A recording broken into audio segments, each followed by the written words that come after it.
many people out there have been speculating on, that Meghan Markle has lied about her age. Is she actually older? Some timelines look clean on paper, but Meghan Markle's story has critics asking whether the dates were ever as simple as the public was told. They say age is just a number, but in Meghan's case, some royal watchers believe that number may be the centre of one of the strangest rumours attached to her name. According to claims often connected to royal biographer Tom Bower, Meghan's official story does not just look like it has a few missing pages. To some critics, it looks like the whole timeline may have been printed with a different publication date. Now, Meghan has built her brand on reinvention. Hollywood hopeful, royal rebel, global humanitarian, and self-made survivor. But behind that polished image, one rumour keeps crawling back into the spotlight. And it is the kind of claim that makes people stop, rewind,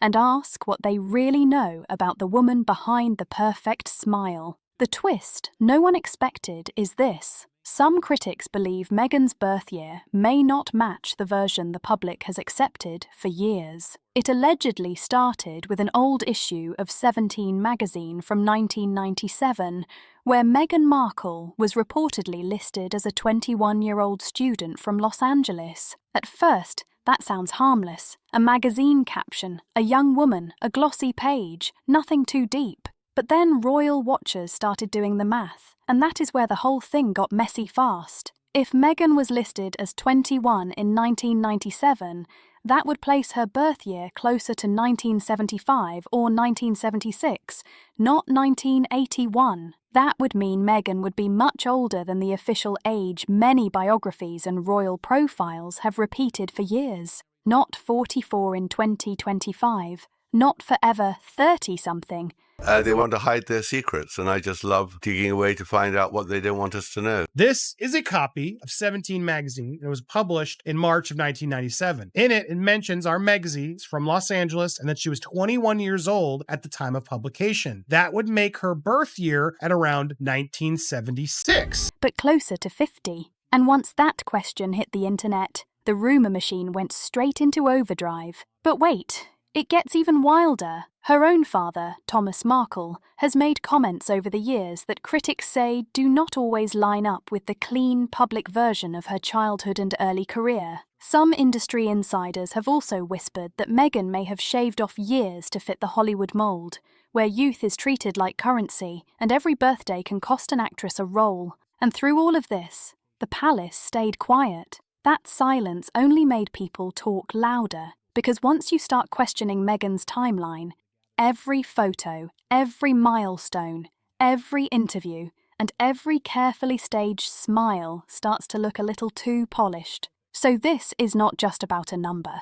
It is about image, branding, timing, and the possibility that Meghan's public story may have been shaped with Hollywood-level precision before it ever reached Buckingham Palace. Do you think Meghan really edited her timeline? Or is this just another media hit job dressed up as detective work? Drop your thoughts below, because this one has royal watchers split right down the middle. Every mystery needs a smoking clue, and for Meghan Markle, critics say it was not a palace memo or a private email.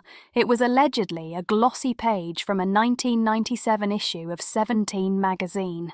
Buried inside that magazine was reportedly a photo of a young Meghan flashing the same camera-ready confidence people would later recognize on red carpets and royal tours. This gentleman right here, that's Nick Jones, the original founder of Soho House. Guess where he's going there? He's arriving at Meghan Markle and Harry's wedding as guest of honor. Oh yeah, Soho was present there. And you're wondering, why does her age matter at all? Because her age would also have an impact on her ability to have children. Because if Meghan Markle is 4 years older than what we have been led to believe, it makes it even more difficult to believe that she was able to get pregnant so quickly. And that ridiculous story about how they first met, the whole thing was a tissue of inaccuracies, to be polite. She was introduced as a 21-year-old student from Los Angeles, and on the surface, it sounded normal.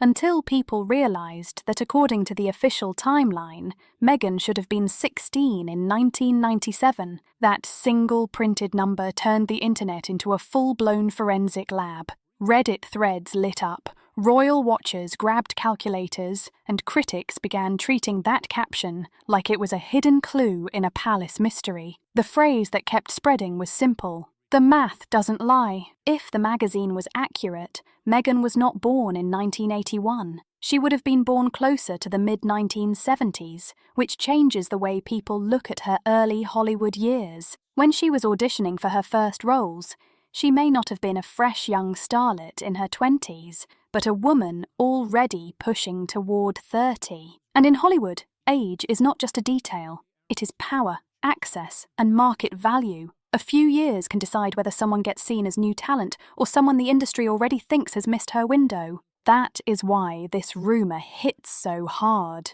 Critics claim Meghan's team may have allowed the younger image to stand because it fit the script better. Not necessarily a massive cartoon-style lie.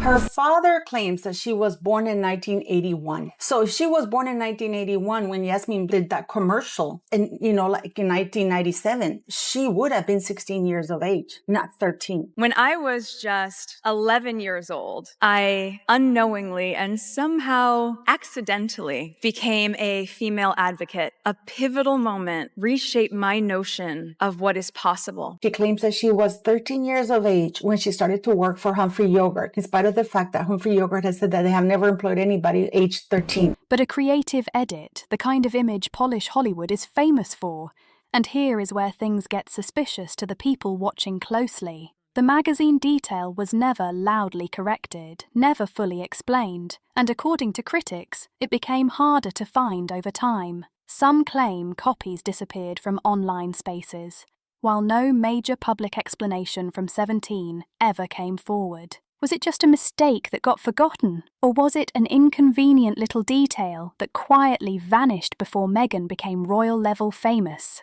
That is the question keeping this rumour alive, but the magazine was only the first crack, because Meghan's father, Thomas Markle, has added another layer to the mystery. If the 17 magazine clue cracked the surface, Thomas Markle's version of events made critics look even closer. He did not just know Meghan from headlines. He raised her, lived around those early years, and has spoken about family milestones that critics say do not always match the neat public timeline. In interviews, Thomas has said things that made some royal reporters raise their eyebrows. He has talked about Meghan supposedly working full-time during periods when she should have been in school, and he has mentioned birthdays, graduations, and family events that some watchers claim feel out of step. Jeffrey Epstein was also Harvey Weinstein, very prominent. There were members. Meghan Markle was just one of the working girls for Soho House. Call girl, working girl, escort, whatever you want to call it. That's what she was. And when he saw Meghan's official birth year repeated across royal biographies and media profiles, he allegedly said, "That's not the Meghan I knew." Now let's be real. Thomas Markle is not exactly treated as a neutral voice in Meghan's story.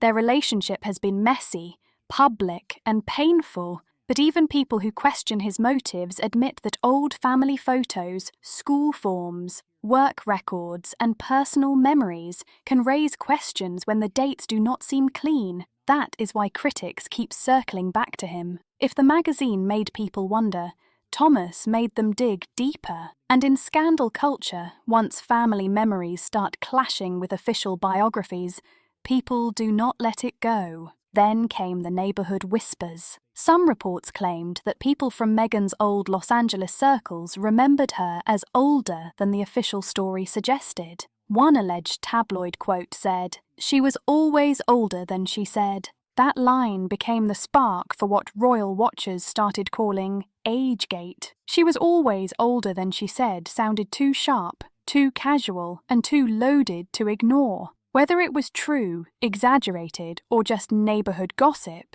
it gave the rumour a street-level edge. Because if Meghan's own father and former neighbours were supposedly hinting that the timeline was off, critics started asking what else inside her royal fairy tale may have been edited for the cameras. One thing is clear, the math is not the only thing people are questioning. Meghan's memory lane, according to critics, seems to have a few missing signs, a few wrong turns, and maybe a locked gate right where the public story gets too polished. And if that sounds intense, wait until Hollywood enters the chat. Before Meghan married into royalty, her strongest skill may not have been charm or acting.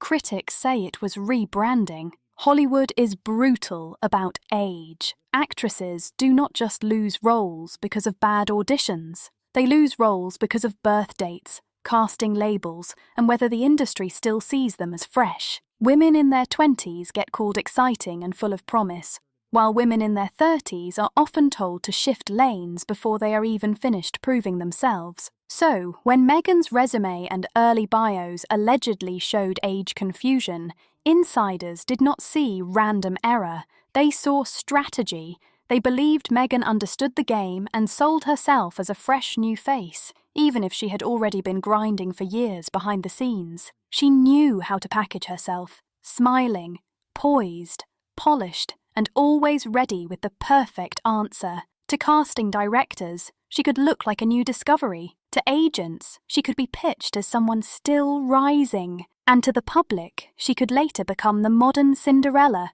who arrived just in time for the royal fairy tale. By the time Suits made her famous, Meghan was not some fresh graduate stepping into the dream for the first time. She was a seasoned player finally getting her close-up, and critics say that makes the timeline questions even louder. Here is where it gets juicy. Old agency bios and acting databases reportedly showed conflicting age details. Then some of those details were updated, removed, or became harder to find right before her royal romance became public. Coincidence? Maybe. But to royal watchers, the timing looked too smooth.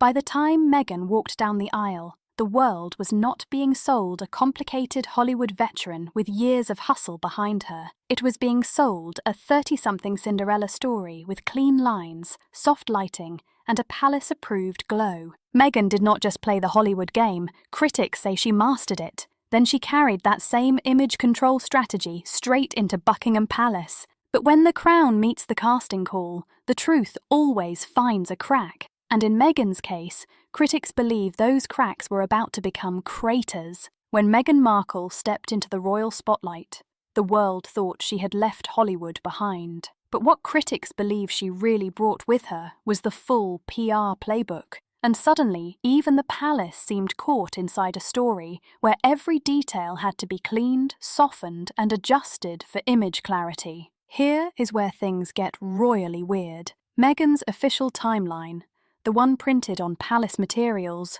repeated in press releases, echoed in interviews, and polished across public biographies, became the version everyone was expected to accept. Old bios disappeared. Age references went quiet. Archived articles about her pre-royal life were allegedly edited, buried, or turned into 404 pages. And get this, researchers who dug into her early charity work, old acting resumes, and even college alumni notes found gaps. Those gaps were not tiny. They were wide enough to roll a royal carriage straight through them. Some events were supposedly happening when Meghan was 22, yet documents tied to those same moments appeared to be dated years earlier. It felt less like a clean biography and more like a puzzle where half the pieces had been edited, flipped, or quietly removed. Tom Bower did not soften it either. He reportedly called Meghan's official story a polished production with missing scenes,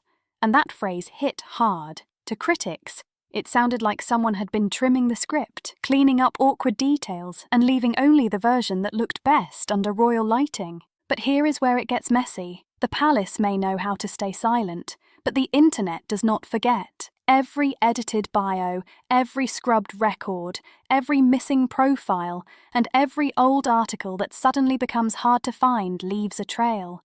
And royal watchers have followed those crumbs straight back to what they call Meghan's PR machine. To her harshest critics, this was never just a love story. It looked more like a launch campaign wrapped in royal lace. Behind the palace gates, the fairy tale had brand strategy, press timing, image control, and Hollywood polish written all over it. And when royal protocol gets mixed with Hollywood editing, the result can start looking less like truth and more like fiction dressed in designer clothes. But wait, because the next chapter moves from rewritten timelines to one of the most private parts of Meghan's story, and critics say that is where the questions got even louder. Every royal fairy tale needs its perfect ending, and for Meghan, that ending was Archie Harrison Mountbatten Windsor.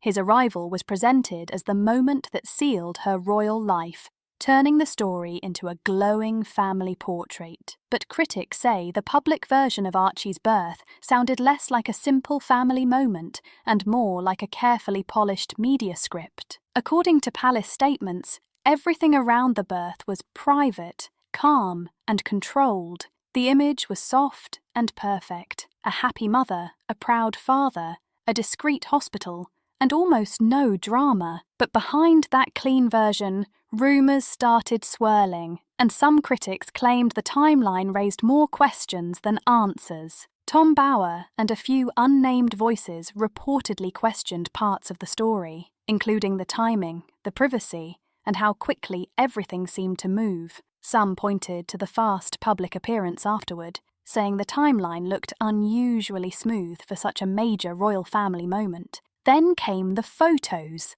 Meghan appeared polished, composed, and smiling soon after the birth announcement, and fans praised her strength. But skeptics saw something different, calling the scene too neat, too controlled, and too camera-ready for a moment that should have felt raw and personal. Now, to be fair, any mother has the right to protect her privacy, especially during childbirth and family matters.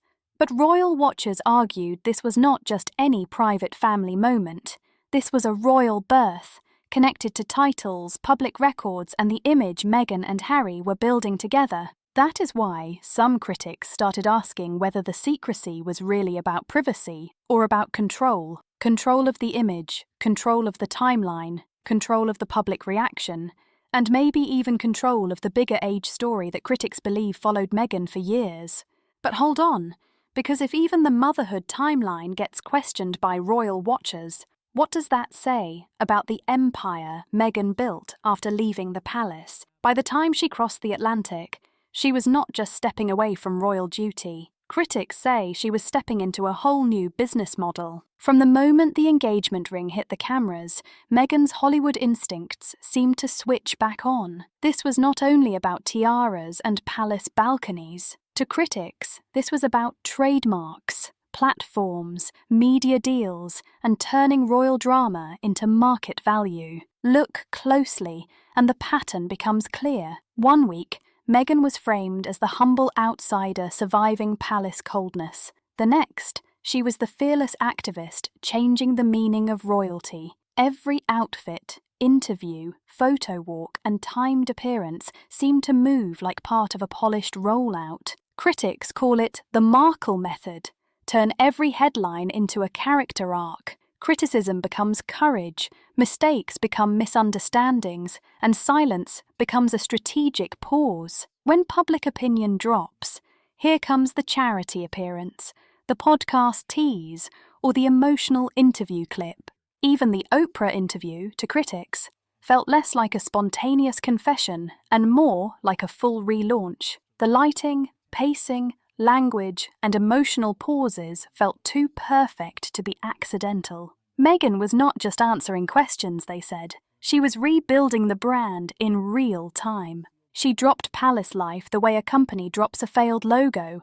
Out went the old royal image, and in came the production deal, the podcast, the Netflix project, and the Meghan 2.0 rollout. Each project became another chapter in the rebranding of a Duchess who knew how powerful her story could be. But the harder Meghan polished the image, the more cracks critics claimed they could see underneath it. The internet did not fully buy the saintly script, because when every gesture looks rehearsed, authenticity starts slipping away fast. Meghan did not just leave the monarchy, according to her harshest critics. She monetized it. The Duchess became a startup, the royal drama became content, and the product was Meghan herself. When the dust settles around Meghan Markle's alleged rewritten timeline, one thing stands out to critics. The palace did not silence her story. They say she scripted it herself. Is Meghan the ultimate PR genius, or one of the most calculated royal figures of the modern era? Sound off below, because people are still asking who is really buying her version of the story. The palace stayed silent. The press stayed divided. The public stayed hooked. And even after all the contradictions, rumours and timeline debates, Meghan remains one of the most talked about women to ever walk away from Windsor Castle. But silence does not always mean truth. Sometimes it means someone is still writing the next chapter. And if even half of the claims linked to Tom Bower and other critics are accurate, Meghan's royal fairy tale may be standing on a foundation built from edits, image control, and carefully managed scenes. Here on Star Spotlight, we do not just chase headlines. We break down the rumours, contradictions, palace silence, and stories powerful people would rather leave buried. So if you want more royal drama, more deep dives, and more timeline mysteries, make sure you hit like, drop your comment below, and subscribe with notifications on. Because when it comes to Meghan Markle, every truth sounds like a conspiracy until the receipts start lining up. Like, comment, and subscribe.